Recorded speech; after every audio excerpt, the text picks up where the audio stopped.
Hey, thanks so much for tuning into the Daily Dose for Spiritual Growth. Today's Thoughtful Thursday. We're continuing our theme on 21 days of prayer and fasting. How is it going so far? I hope that you've experienced breakthrough. I hope that you've experienced God's presence and His voice in ways that you never have before. Today we're going to talk about our attitude and our approach to God. And our scripture for today is Matthew chapter 6, verses 16 through 18. And making sure that we're doing it for the right reasons. We are praying and fasting for the right reason, and also that we make sure that we don't put a show on for others. Here's Matthew chapter 6, 16 through 18.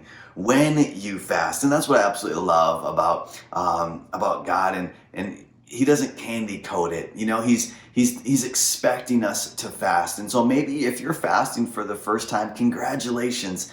That is awesome. It's something that God expects us to do. It's not something like, well, if you're in a really, really bad situation, then you should fast. No, He's just expecting us to do that. And I'm praying that you are experiencing God's presence and a nearness that you never have before. And so here you go. He's expecting us to fast. When you fast, so this is what we shouldn't do.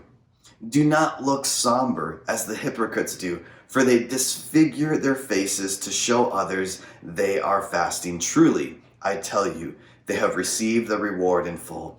But when you fast, put oil on your head, wash your face, so that you will not be obvious to others that you are fasting. Now, this has to do with, obviously, people were fasting food, and they were fat, and they were getting obviously depleted. And so God is saying here, like, hey, don't show others that you are. Don't make a show of it. Don't say like, hey, look at me. Look how great I am. I've gone all these days and I didn't mess up. We can have this spiritual pride in us. And God's saying, let's not be like that. Because if you choose to do that, if you choose to showcase it to others, you've already received your reward.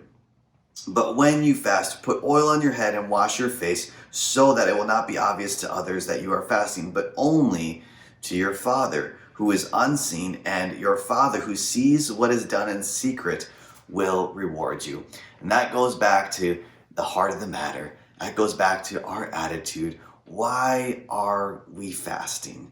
And what are we fasting for? I want to encourage you to have it be for your personal relationship with God, a nearness, or even if it's a breakthrough, you're fasting for others. This is not a time that you should boast about your fasting, boast about your prayer life.